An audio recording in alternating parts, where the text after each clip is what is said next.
A igreja de Filipenses não só foi fundada por Paulo, como foi a igreja que mais amou o apóstolo Paulo e que mais ajudou o apóstolo Paulo nas suas viagens missionárias. Então a gente vai meditar nos próximos domingos, nos próximos meses, sobre a igreja de Filipenses e ver o que a gente pode aprender com ela. A gente já aprendeu na semana passada, que é retrasada, que a agenda da igreja é conduzida por Deus. Quando Paulo queria ir para a Ásia, Deus falou: não, vai para a Europa, e fundou a igreja de Filipenses. Nós aprendemos semana retrasada que a igreja já naquela época enfrentava dois problemas: uma crise interna, porque alguns irmãos da igreja estavam se desentendendo, e a igreja enfrentava uma crise externa, porque algumas pessoas de fora estavam ensinando bobagem para a igreja. Aprendemos também na semana retrasada que as circunstâncias que acontecem nesse mundo não podem parar os planos de Deus. Alguns problemas aconteceram. Paulo foi preso quando estava pregando lá em Filipenses, e mesmo assim isso não pôde parar os planos de Deus. Paulo continuou pregando, foi solto da prisão e fundou uma igreja lá naquela cidade. Falamos também que o mais importante para o cristão é ser servos de Cristo e santos em Cristo. Nós falamos isso porque Paulo, no começo do versículo 1, ele diz assim: Paulo e Timóteo, servo de Cristo. Aí eu falei que hoje muita gente fica procurando título na igreja, muita gente fica procurando destaque na igreja, e Paulo, sendo o maior apóstolo, ele, quando fala dele, ele diz: eu sou o servo de Cristo. E aí na frente ele diz assim: a todos os santos. Aí ele se dirige à igreja e diz que a igreja são os santos em Cristo. Então eu falei que hoje o que mais importa para a nossa vida é ser servo de Cristo e santos em Cristo. A gente tem que parar com essas bobagens de querer aquilo que tem sido pregado aí afora, prosperidade, esse monte de bobagem que tem sido ensinado aí, e se contentar em sermos servos de Cristo, se contentar em sermos santos em Cristo. As demais coisas nos serão acrescentadas, as demais coisas Deus proverá. Mas se a gente morrer sendo servo de Cristo e santos em Cristo, a gente tem que se dar por mais que satisfeito. Então foi isso que a gente aprendeu aqui semana retrasada. E agora a gente chega numa parte em que Paulo vai orar pela igreja e vai agradecer a Deus por essa igreja. E o que mais nos chama a atenção é que Paulo está preso. Paulo, quando fundou a igreja de Filipenses, ele foi preso. Os irmãos vão lembrar aquela prisão que Paulo fica um tempo, e Paulo e Silas começam a cantar, e de repente a terra treme, e eles são soltos milagrosamente. Mas não é essa prisão que eu estou falando. Anos se passaram. Paulo já fundou a igreja de Filipenses, já foi embora e foi preso de novo por Roma. Agora Paulo está preso numa cadeia brava, brava mesmo, daquela que provavelmente ele não sairia e talvez morreria oriundo dessa prisão. Mas mesmo preso, Paulo não para de escrever. Mesmo preso, Paulo não para de orar. A gente aprende aqui que, embora estejamos limitados às vezes, a oração não está limitada. Embora nós estejamos limitados às vezes, a palavra de Deus não está limitada. Então talvez você diga: olha, pastor, eu não tenho condições de ser um missionário. Você pode orar. Pastor, eu não tenho condições de ajudar financeiramente aquela família que está precisando. Você pode orar.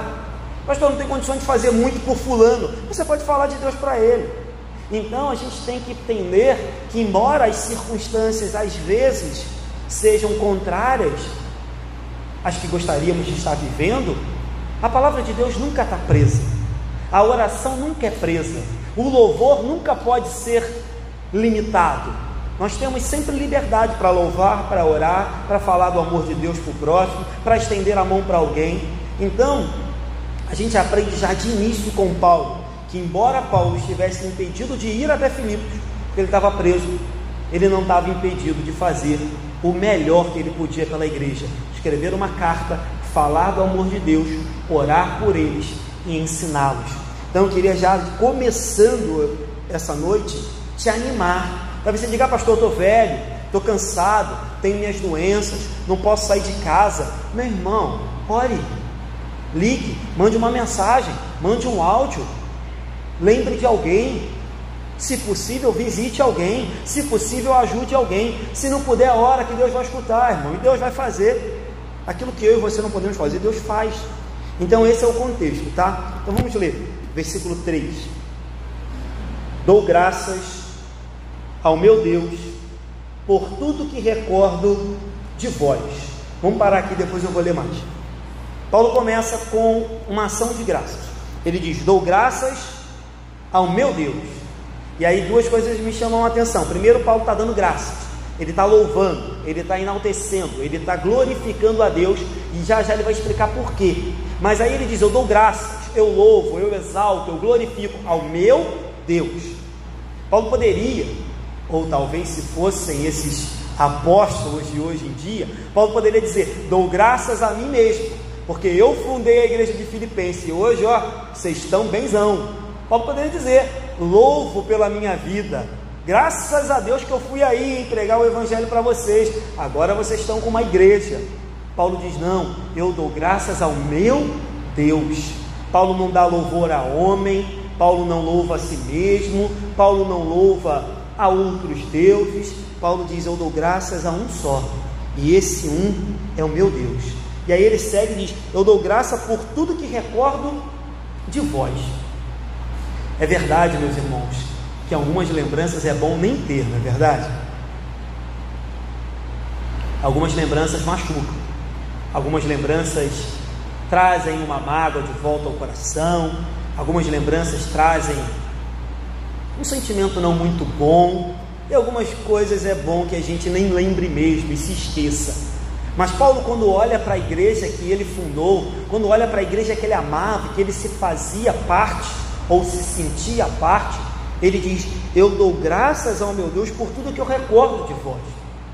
Eu queria te incentivar e te convidar nessa noite também, de forma muito breve, a lembrar de coisas que você já viveu nessa igreja e que você pode dar graças a Deus.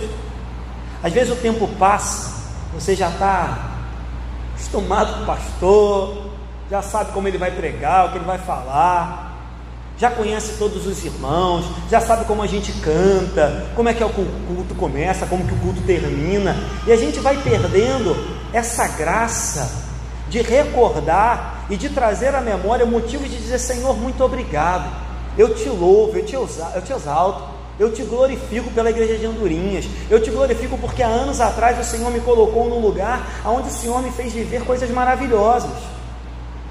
É claro que quando a gente lembrar do passado, inclusive eu que estou aqui há pouco tempo, momentos difíceis virão à nossa mente, momentos complicados virão à nossa mente, mas todos nós, irmãos, temos, ainda que tenhamos esquecido, todos nós temos motivos de recordar: crianças batizadas, casamentos realizados, pessoas que se conheceram aqui, pessoas que se converteram aqui, famílias que foram formadas aqui, crianças que nasceram, cresceram e hoje são adultos aqui.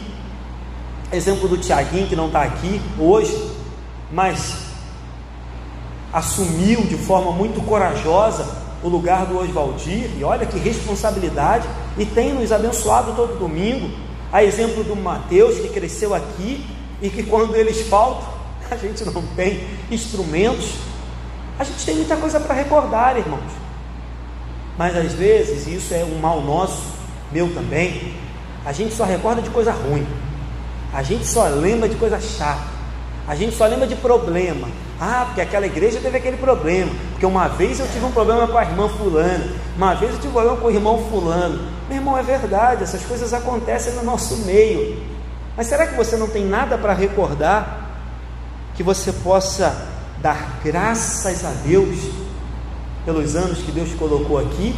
Curas, milagres, restaurações, pessoas que estavam desenganadas pelos médicos e Deus curou.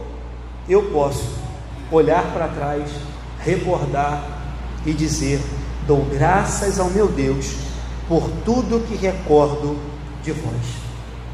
Paulo devia lembrar que quando ele chegou em Filipos, Deus abriu o coração de Lídia.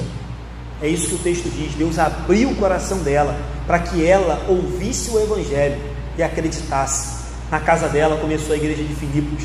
Paulo devia lembrar que em Filipos, enquanto ele estava preso e cantou, Deus lhe deu livramento, e de repente, quando o carcereiro pensa em tirar a vida, Deus abre o coração do carcereiro e ele se converte. Paulo devia lembrar de tudo isso. devia lembrar que mesmo em muitas lutas e perseguições, agora havia uma igreja forte, missionária, uma igreja que se importava com Paulo, uma igreja que amava Paulo. Então, embora preso, Paulo trazia à memória, acho que é palavras do próprio apóstolo Paulo: quero trazer à memória aquilo que me traz, aquilo que me dá esperança. E essa deve ser um exercício, essa deve ser uma atitude minha e sua. Versículo 4: fazendo sempre com alegria súplicas por todos vós, em todas as minhas orações. Vamos parar aqui. Paulo é um obreiro incansável, ele não para. Um camarada está preso, ele tinha todo o direito de mandar uma carta e no início falar: ora por mim, pede a Deus para me tirar daqui, faz uma vigília, faz um jejum, faz uma sexta-feira forte, preciso sair da cadeia. Mas Paulo começa dizendo: eu dou sempre graças ao meu Deus pelo que eu recordo de vós. E não só dou graças, eu oro com alegria, sem cessar, em todas as minhas orações. Então Paulo deixa claro que, independente do que ele estava vivendo, o amor, o senso de responsabilidade que ele tinha para com a igreja, não permitia que ele parasse de orar. Essas palavras estão no presente, e no grego elas trazem uma ênfase muito forte, como se Paulo dissesse: olha, a todo momento, até porque, convenhamos, não tem muito o que se fazer numa cadeia, então Paulo devia orar com bastante intensidade. De manhã eu falei que algumas lutas da nossa vida nos aproximam mais de Deus, e talvez Paulo, preso, sem muito tempo para viajar, dedicasse grande parte do seu tempo em escrever cartas, orar e louvar a Deus.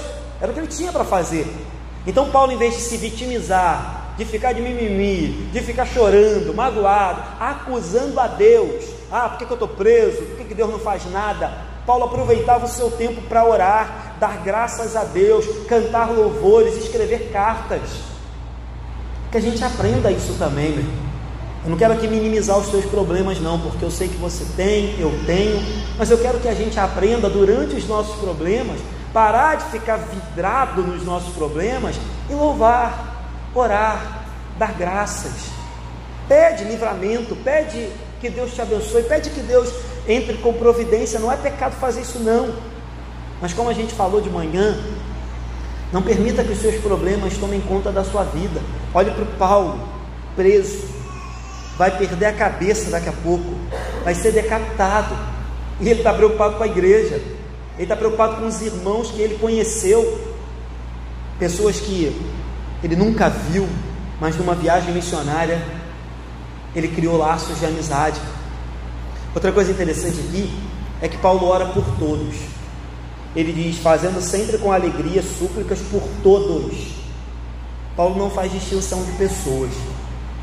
É verdade, meus irmãos, que a gente aqui, nós como cristãos, temos nossos valores, a nossa moral, a nossa ética, os nossos princípios, e condenamos aquilo que achamos que é pecado, criticamos aquilo que achamos que é errado, mas nada nos impede de orar por aqueles que estão lá fora e que aos nossos olhos ainda estão vivendo uma vida contrária à palavra de Deus.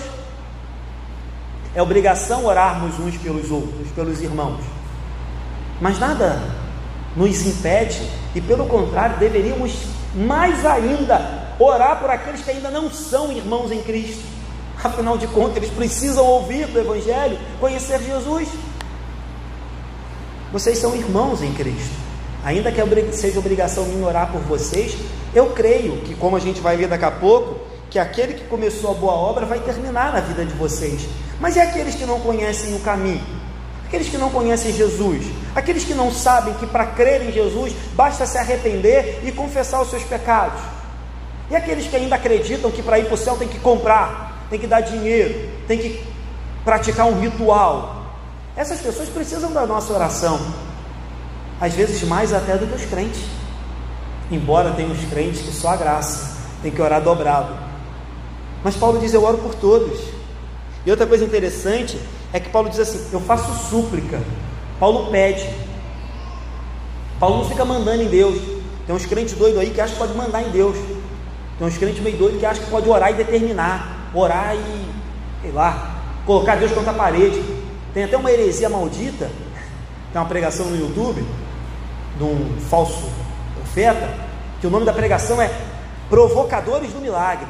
Ele diz que a gente tem que provocar Deus para que Deus faça o milagre. Gente, quanta tolice. O apóstolo Paulo diz: eu faço súplicas, eu peço, eu levo diante de Deus o que vocês precisam, eu levo diante de Deus as lutas, as crises, os problemas de vocês, eu levo a vida de vocês diante de Deus. Quem vai fazer ou não é Deus. Não faço nada. E essa é a vida pastoral, essa deve ser a postura dos irmãos. Ah, pastor, ora por mim, eu oro, irmão, mas o que eu vou fazer é levar você, a sua necessidade, a sua vida diante de Deus. E embora isso seja muito contraditório, mas é um mandamento bíblico, Deus já sabe.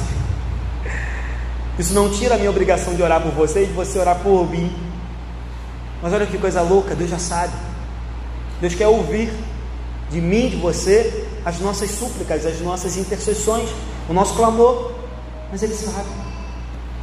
Isso aquieta o meu coração, embora, eu repito, isso não te dá o direito de parar de orar, mas isso aquieta o meu coração, porque eu penso assim: ainda isso não vai acontecer, que todos parassem de orar por mim, eu descansaria em paz, porque a Bíblia diz que o meu Redentor vive, e que Ele é um advogado fiel, e que Ele está à destra do Pai, intercedendo por nós todos os dias. Ainda que estejam todos dormindo, no momento em que eu preciso de oração, eu descanso, porque Jesus vela por mim.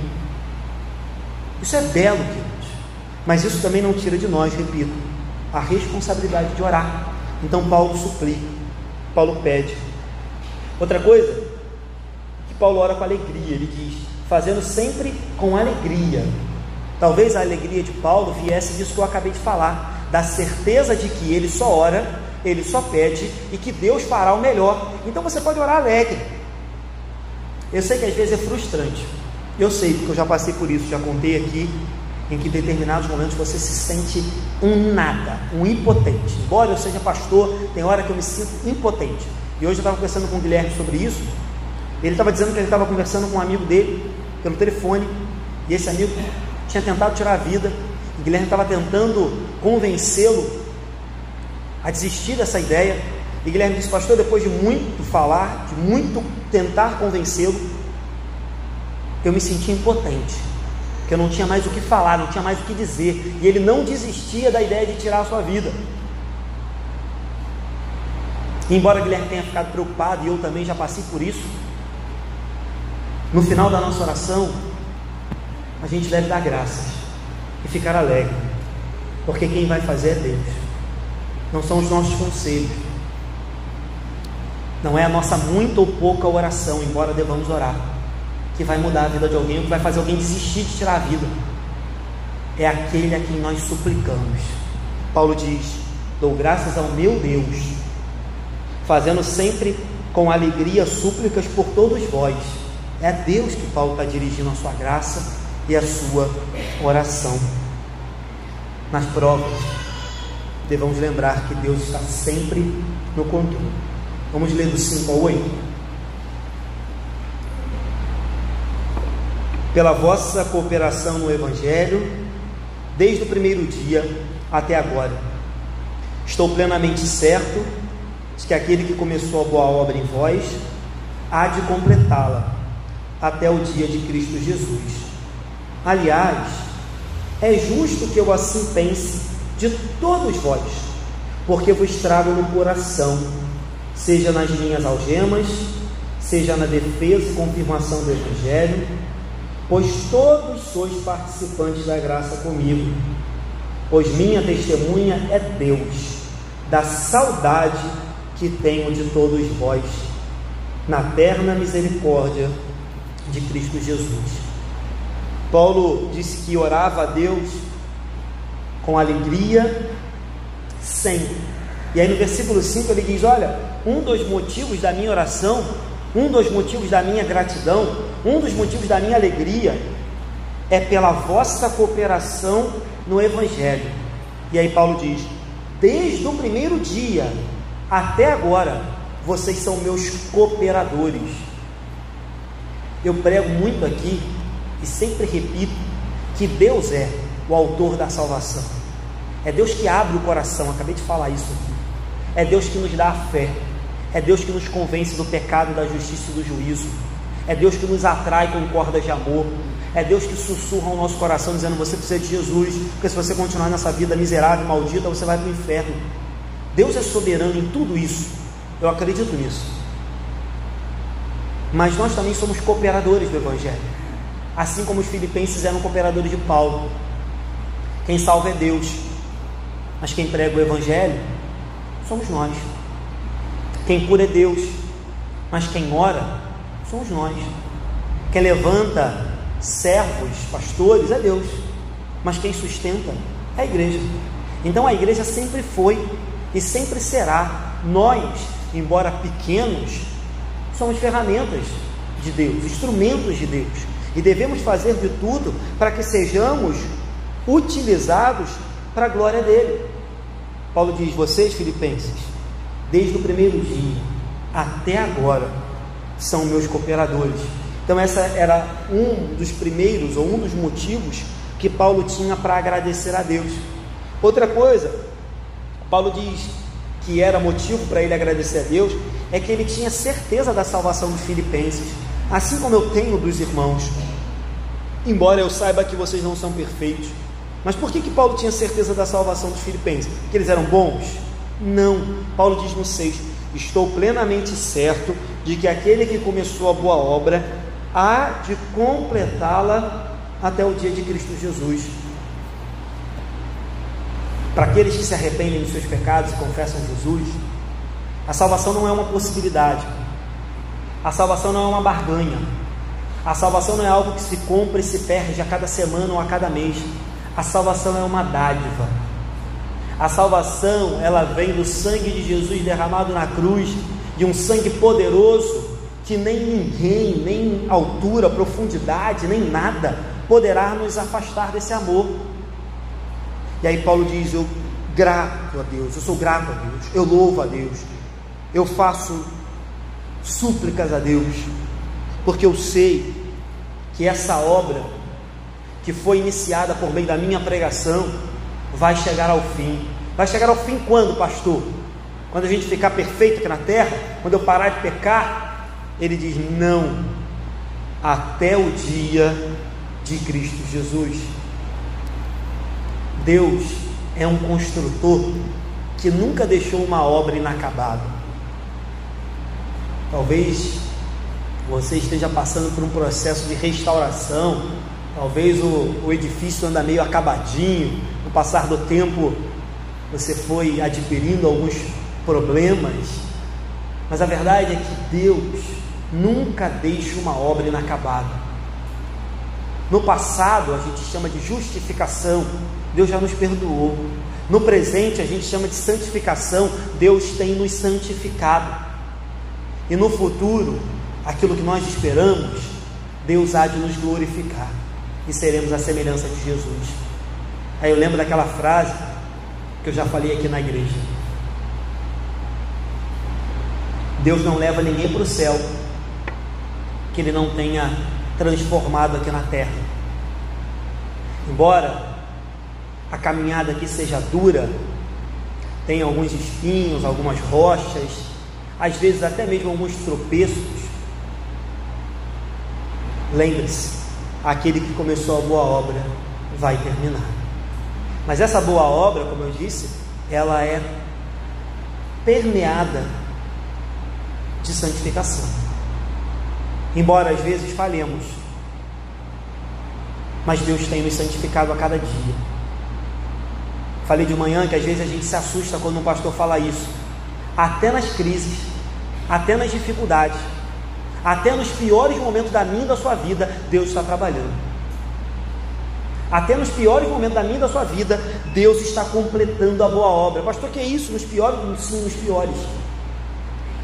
Até nos piores momentos, Deus está nos fazendo mais parecidos com o Filho dele, porque Deus não leva ninguém para o céu que antes Ele não tenha transformado aqui na terra. E aí quando eu falo de transformar, não falo de perfeição, porque eu mesmo não sou perfeito, estou muito longe disso. mas eu falo de uma sinceridade, de uma santidade, de uma fé, de uma convicção que vai além de um culto de domingo, que vai além de colocar uma Bíblia debaixo do braço e andar na rua. Eu falo de uma fé que nos muda a cada manhã, a cada dia que a gente levanta. Vamos andar? Do 7 ao 8, nós já lemos, mas Paulo fala de 3 questões ainda, que era motivo para que ele tivesse a igreja no coração. Por que Paulo tinha tanto carinho por essa igreja? O primeiro motivo, Paulo diz assim: porque vocês estavam comigo. Aí ele diz no 7, seja nas minhas algemas. Paulo diz, olha, no pior momento da minha vida, vocês estavam lá comigo. Na fase mais difícil da minha vida, quando fui preso injustamente, lá vocês estavam comigo, não me abandonaram, lembraram das palavras de Jesus, que diz, estive preso e não foste me visitar. Os filipenses entenderam isso. Então Paulo diz, olha, eu vos trago no coração, por alguns motivos especiais. Primeiro, porque mesmo na fase mais solitária da minha vida, vocês não me abandonaram. Aí Paulo segue e diz assim, um outro motivo que eu tenho vocês no meu coração, é que vocês estavam comigo na defesa e confirmação do Evangelho. A igreja de Filipenses era uma igreja que não só vivia o Evangelho, mas ela defendia o Evangelho, porque Paulo o fazia. Paulo era um defensor do Evangelho e um pregador. Então Paulo diz, olha, vocês não só confirmaram o Evangelho vivendo, mas vocês também defenderam comigo, vocês também foram para a peleja comigo, vocês contribuíram para que o Evangelho fosse protegido e de forma zelosa. Paulo diz, olha, obrigado por contribuir comigo, por isso os guardo no coração. E aí entra uma outra obrigação nossa, meus irmãos. Embora a maior responsabilidade seja minha como pastor dessa igreja, é responsabilidade de cada um dos membros dessa igreja cooperar com Deus e comigo na defesa e na confirmação do Evangelho. Na defesa, se levantando, se manifestando, como eu falei aqui na semana retrasada, contra qualquer coisa que seja contrária ao Evangelho, contra qualquer atitude, seja de políticos, seja da sociedade, seja até mesmo de religiosos, qualquer atitude que fere os princípios cristãos, nós devemos sair em defesa desses princípios, quer da causa da mulher, quer da causa da criança, seja lá a causa que for, aquilo que é bom, aquilo que é justo, do pobre, do desamparado, como a gente falou de manhã, do imigrante, da viúva, do desamparado, é causa nossa. Isso é defender o Evangelho, como também defender a doutrina. Toda vez que alguém se levanta para blasfemar o nome de Deus, toda vez que alguém se levanta para distorcer o Evangelho, é obrigação minha e sua defender e confirmar. Como que a gente confirma o Evangelho? Vivendo, tendo uma vida coerente. Olha, é lamentável o número de crentes que dá mau testemunho, é lamentável o número de crentes que é pedra de tropeço, é lamentável o número de crentes que não vive aquilo que prega, é lamentável o número de crentes que da porta para fora da igreja são piores que ímpios e servem inclusive de calúnia, de difamação, de depreciação do Evangelho. É lamentável o número de pessoas que não confirmam o Evangelho. Então é obrigação nossa defender, mas também confirmar o Evangelho. E como a gente confirma o Evangelho? Viva ele, viva ele, ou pelo menos tente, morra tentando. Pastor, é muito difícil, essa área da minha vida é complicadíssima. Morra tentando, mas confirme o Evangelho, porque se você não confirmá-lo, você vai ser motivo de escárnio, de zombaria, de escândalo. E eu lembro de uma palavra muito dura, né, de Jesus. Uma das que a gente gostaria que Jesus nunca tivesse dito. Jesus diz assim, olha, melhor fosse que se amarrasse uma pedra e lançasse tal pessoa no fundo do mar e ele morresse afogado. É disso que Jesus está falando, do que fazer tropeçar um desses pequeninos. Claro que Jesus não está falando literalmente, Jesus está usando uma figura de linguagem, Jesus usava muitas figuras de linguagem. Mas Jesus está dizendo, olha, ser escândalo, ser vergonha, ser pedra de tropeço, é tão ruim, irmão, que é melhor amarrar a pedra no pé e vai para o fundo do mar. Pelo menos lá você não vai servir de escândalo. Ou seja, Jesus trata desse pecado, do pecado de ter uma vida dupla, de forma muito dura, muito incisiva. Que a gente possa, cada um, eu, você, avaliar a nossa vida e se perguntar se a gente tem confirmado o Evangelho. E por último, aqui nesse trecho, Paulo diz que guardava os filipenses no coração, porque ele tinha uma saudade imensa deles, porque ele amava-os com o amor de Cristo. Ele diz, pois a minha testemunha é Deus, Deus é minha testemunha, da saudade que eu tenho de todos vós, na eterna misericórdia de Cristo Jesus. E aí, mais um ponto aqui que eu queria comentar. A gente deve amar os irmãos. Eu sei que é difícil amar algumas pessoas, mas você já parou para pensar que também deve ser difícil de amar? Eu sei que é difícil suportar algumas pessoas. Você já parou para pensar que a gente também tem nossas manias, nossos defeitos, e que provavelmente alguns deles são difíceis de aturar? Que eu diga a minha esposa, guerreira. Mas é mandamento, queridos. A gente deve resgatar isso, amar os irmãos, amar a nossa igreja, amar a nossa família em Cristo Jesus, e por mais difícil que seja, amar aqueles que estão lá fora também. Afinal de contas, quem aqui que não tem um familiar que ainda não é cristão? Todo mundo tem. Às vezes acusam a igreja muito de ser intolerante, de promover ódio, e eu não duvido que deva ter uns malucos aí, uns doidos, que o façam. Mas quem em sã consciência odiaria as pessoas que não têm Jesus, sendo que eu tenho? As duas pessoas que eu mais amo na minha vida, as minhas avós, não são cristãs. Então, meu irmão, a gente precisa resgatar isso. A gente tem que amar as pessoas, a gente tem que amar o nosso irmão e amar a Deus sobre todas as coisas. Essa é uma característica dos cristãos, essa é uma característica da igreja. Vamos lá, para a gente terminar do 9 ao 11. E também faço esta oração: que o vosso amor aumente mais e mais, em pleno conhecimento, em toda percepção, para provardes as coisas excelentes e serdes sinceros e inculpáveis para o dia de Cristo, cheios do fruto de justiça, o qual é mediante Jesus Cristo, para a glória e louvor de Deus. Paulo não está escrevendo para uma igreja que não tinha amor.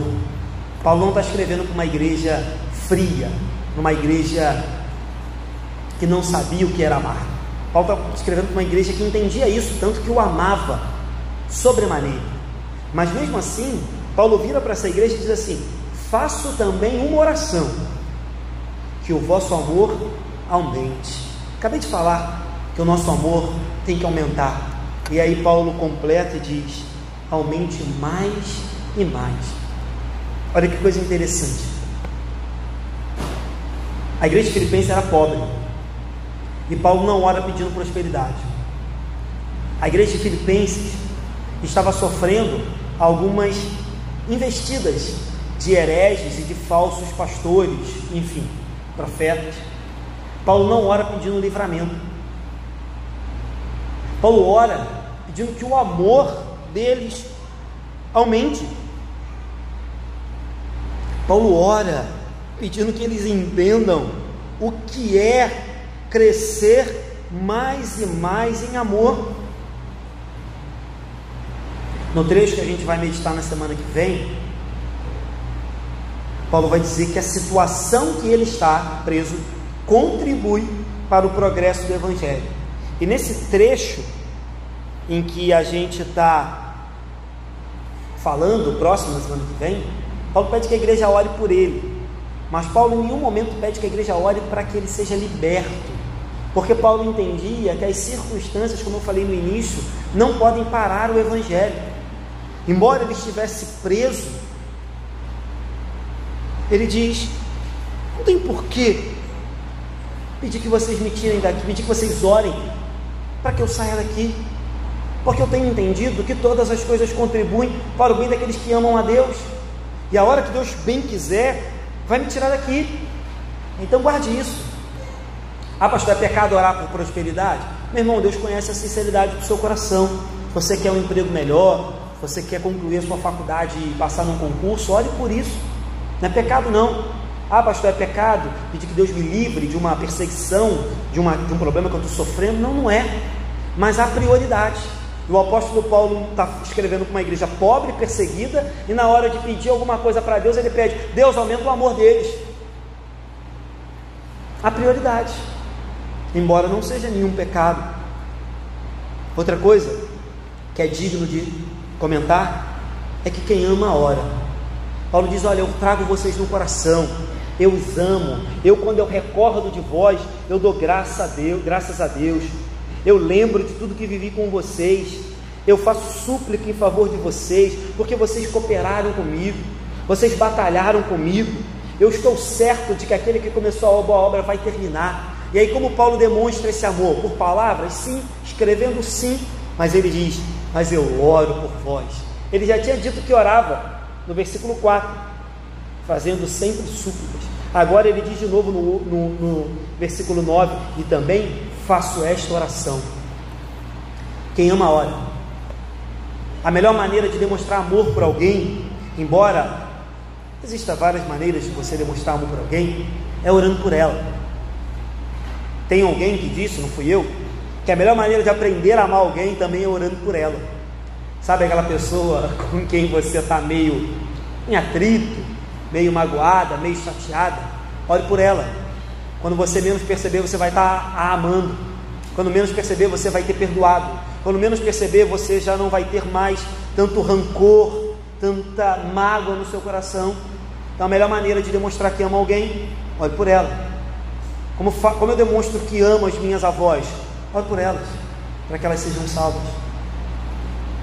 Então a melhor maneira de demonstrar que ama alguém é orando. A melhor maneira de aprender a amar alguém é orando. Ore, leve essa pessoa diante de Deus, ainda que momentaneamente essa pessoa esteja até te magoando, te entristecendo, te ferindo. Leve essa pessoa até Deus, e Deus proverá. Quando a gente pergunta: ah, pastor, como que faz para o amor crescer? Paulo dá algumas dicas aqui. É claro que quem faz o amor crescer é Deus, mas Paulo diz assim: eu oro para que o vosso amor aumente mais e mais. E aí você vê que Paulo não está falando de um amor só carnal.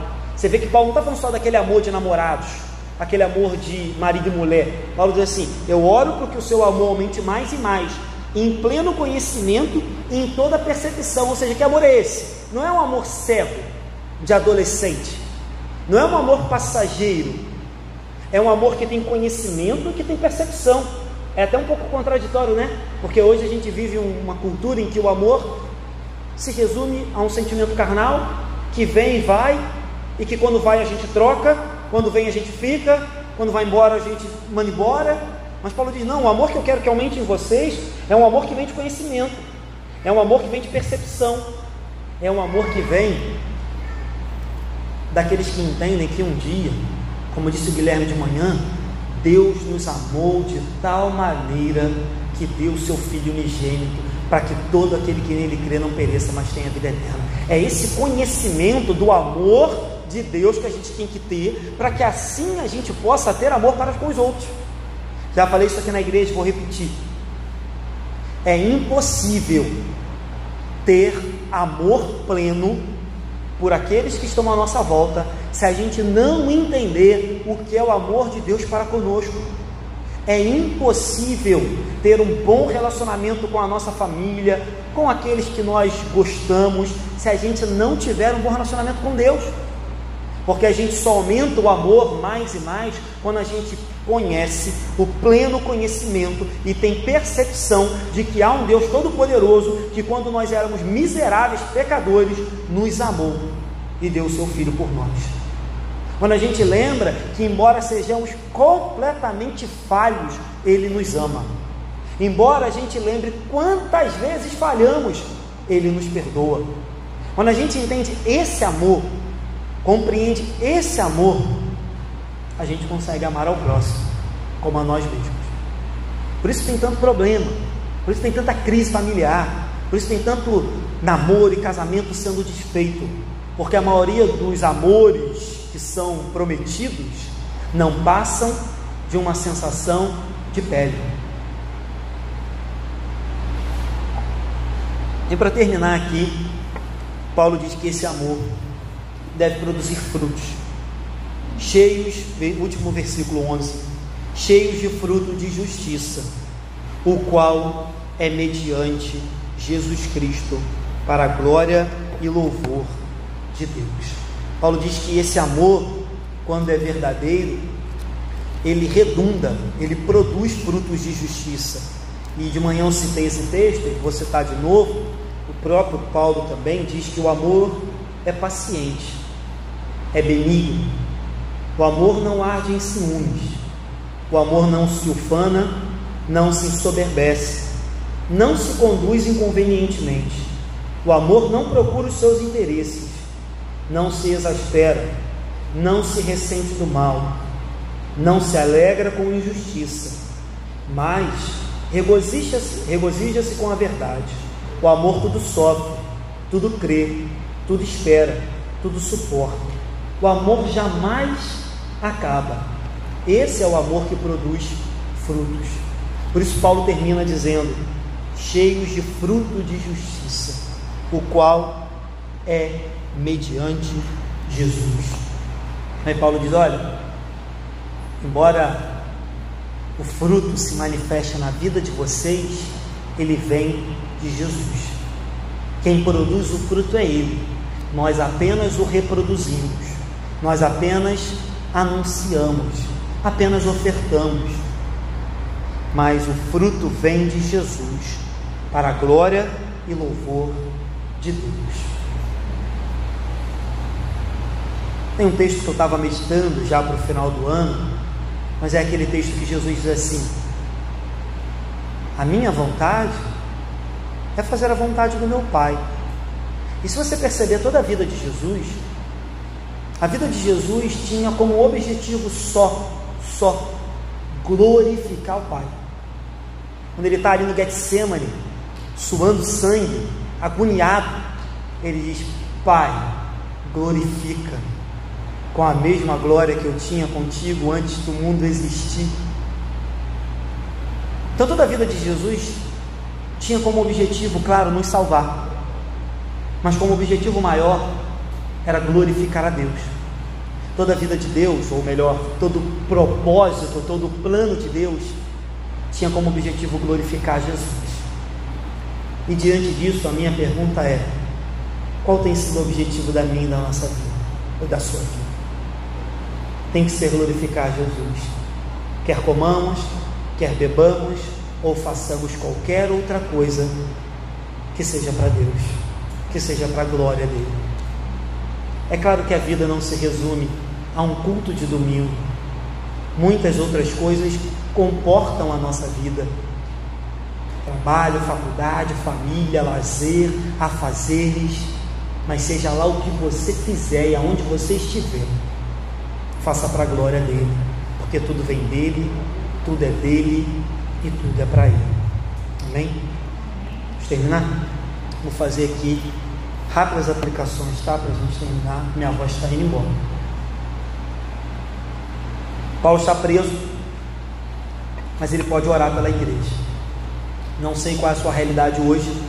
Talvez você, como eu disse, não tenha tanta oportunidade de visitar alguém, de ajudar alguém financeiramente, mas olhe o tempo todo. Segunda coisa, Paulo lembra da igreja de Filipos com gratidão, com amor, com carinho, que a gente possa lembrar da igreja congregacional de Andorinhas também com gratidão, com amor, com carinho, por tudo que Deus tem feito por nós. Terceiro, os cristãos são sim participantes na obra do Evangelho. É Deus que salva, mas é a gente que prega. É Deus que cura, mas é a gente que ora. É Deus que envia os missionários, mas somos nós que sustentamos financeiramente. Deus jamais, quarto lugar, deixou uma obra inacabada. Talvez você esteja passando numa fase difícil da sua vida e fale: olha, Deus desistiu de mim, não tem mais jeito para mim não, de mim nem Deus dá jeito, comigo nem Deus conserta. Deus jamais deixou uma obra inacabada. O apóstolo Paulo me confirma: estou plenamente certo de que aquele que começou a boa obra em vós há de completá-la. Em quinto e último, o amor do cristão deve crescer dia após dia e produzir frutos de justiça. Essa é uma característica nossa. Essa deve ser uma característica minha e sua: amar a Deus e amar ao próximo, porque toda a lei de Deus se resume nesses dois mandamentos. Amém? Fiquem de pé, vamos terminar.